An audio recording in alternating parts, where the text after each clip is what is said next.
E agora vamos ouvir, então, o ministro do Desenvolvimento e Assistência Social, Família e Combate à Fome, Wellington Dias. Ministro.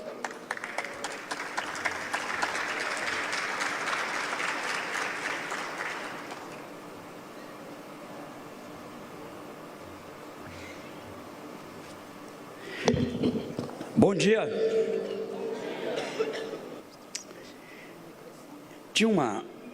Na minha parte aqui, eu queria um pouco resgatar o sentido desse momento aqui hoje, uma agenda preparatória. Lembrar que ali, véspera de todos nós entrarmos no século XXI, abriu-se um debate sobre as metas do milênio. Já era frágil e já era ali anunciado que no rumo que o planeta ia, teríamos um desequilíbrio na área do clima. Já era patente ali a grande desigualdade, com uma parcela grande da população na pobreza, na extrema pobreza e na fome. Daí nasceu um diálogo que resultou em 2015 na aprovação da ONU dos Objetivos do Milênio. O objetivo número 1, fome zero. O objetivo número 2, a erradicação da pobreza. E também ali já previsto as contenções das mudanças climáticas, o compromisso com o clima. O presidente Lula volta à presidência do Brasil e ele que tinha coordenado como um dos líderes desse processo, o plano aqui no Brasil, tinha alcançado o Brasil sair do mapa da fome em 2014, com redução da extrema pobreza, da pobreza e também, é bom registrar, com crescimento da própria classe média, com estabilidade econômica. E aí, depois de tudo o que aconteceu, inclusive numa linha muito forte de destruição de tudo aquilo que foi trabalhado, nós tivemos a volta ao mesmo tempo da pobreza crescendo, da extrema pobreza e novamente da fome. 2022, no Brasil, nós tivemos um patamar de 33 milhões e 100 mil pessoas que não faziam as 3 refeições por dia. Conto isso também para pontuar que, junto com esta situação, nós tivemos uma forte ameaça à própria democracia. E no mundo, é bom lembrar que o que aconteceu no Brasil também tinha uma liga, também, infelizmente, com o que acontecia no mundo. No mundo, em vários cantos, conflitos e, ao mesmo tempo, ameaças à democracia, e destaco aqui também o crescimento da fome. Veja que em 2015, quando na ONU foi aprovado a adesão aos ODS 2030, entre eles esse do combate à fome, nós tínhamos no planeta, pela FAO, algo em torno de 600 milhões de pessoas em situação de fome. E alcançamos, pela média trienal, em 2022, 735 milhões. O presidente volta, assume aqui e lança o Brasil Sem Fome, o plano de redução da pobreza, a defesa da democracia, a defesa do clima. E quando o Brasil assume na Índia, ali a direção, a presidência do G20, o presidente faz um desafio. E aí não pensem que é fácil, eu tive o privilégio de acompanhar. O G20 é um fórum que historicamente sempre tratou de economia, inflação, enfim, e discutir fome, pobreza, mudanças climáticas. Não pensem que era uma tarefa fácil. Mas com as particularidades e a experiência do presidente, ele conseguiu aprovar um novo eixo, nunca antes na história tínhamos tido essa experiência, e de lá para cá em pouco tempo, eu quero aqui dizer, por isso que agradeço esse olhar da participação social.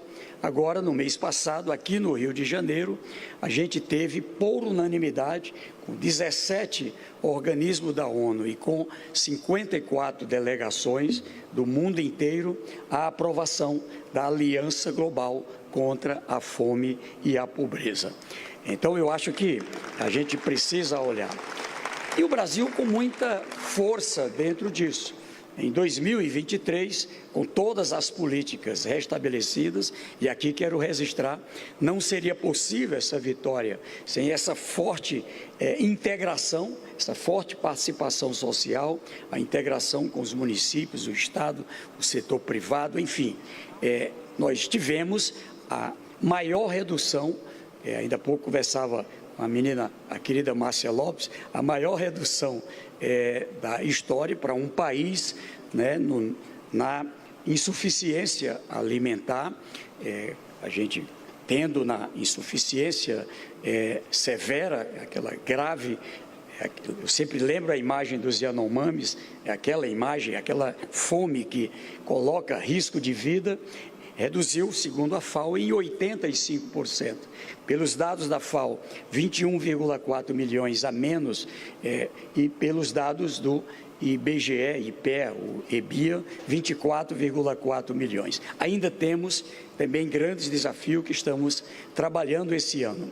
E destaco que, junto com a redução da fome, a redução da extrema pobreza ao mais baixo patamar da história. Em 23, ao mesmo tempo, nós tivemos o crescimento em 11,5% da massa, da renda do trabalho, dos trabalhadores, e os mais pobres, 38%. Então, é algo realmente marcante. E o Brasil alcançou o mais baixo nível de desigualdade de toda a série histórica. Conto isso para aqui colocar alguns pontos. A aliança, ela tem os termos, ali quais as experiências do mundo numa cesta, não é? A experiência da transferência de renda condicionada à educação, saúde, etc., ela tem efeito? Sim, então ela está lá na cesta. Alimentação escolar? Sim, está lá na cesta. E assim, várias outras experiências do Brasil e do mundo. E tem um termo para os países assinar. Tive agora com o presidente Lula no Chile, ali participamos de uma agenda com a FAO, com os países da América Latina e o Caribe, 33 países, ali fazendo o chamamento para a adesão. Fizemos agora o passo a passo para essa adesão dos países, na verdade, retomar o objetivo 1 e 2 e 15 da Aliança Global, e 13, melhor dizendo, e ainda com os países da União Africana, com a Liga Árabe, com os países da União Europeia, da América Central, da América do Norte. Tivemos recentemente na China, com os países da Ásia, enfim. O que de concreto a gente vai ter? Esse evento, dia 16 a 18 de novembro, em seguida a cúpula dos países. A partir daí, o que o G20 faz é apoiar, inclusive financeiramente. A gente quer que os países mais ricos possam contribuir com os países em desenvolvimento, cada um ao aderir, fazer o seu plano, as suas metas e ter apoio, apoio técnico e apoio financeiro e crédito, enfim, o que for necessário para garantir as condições de atingir até 2030 essa redução da fome e da pobreza. Pois bem, a partir daí, eu tive agora recentemente também com o ministro Mauro Vieira, com os vários organismos da ONU, porque, em tese, é a ONU que passa a assumir. O G20 não substitui a ONU, ele passa a assumir, né, toda a governança para essa meta da Aliança Global contra a Fome e a Pobreza e ainda a contenção às mudanças climáticas, para ter estabilidade, para ter redução. Então, o que eu quero aqui encerrar, que eu acho que o grande desafio é como é que, a partir dessa experiência, né, acumulada até agora, a gente pode ter uma cúpula global que possa, pelo menos com essas três pernas, a insegurança alimentar, a pobreza e o clima, a gente garantir uma organização social no mundo que possa empurrar os países não só para a adesão, mas para o cumprimento. É claramente uma decisão de vida.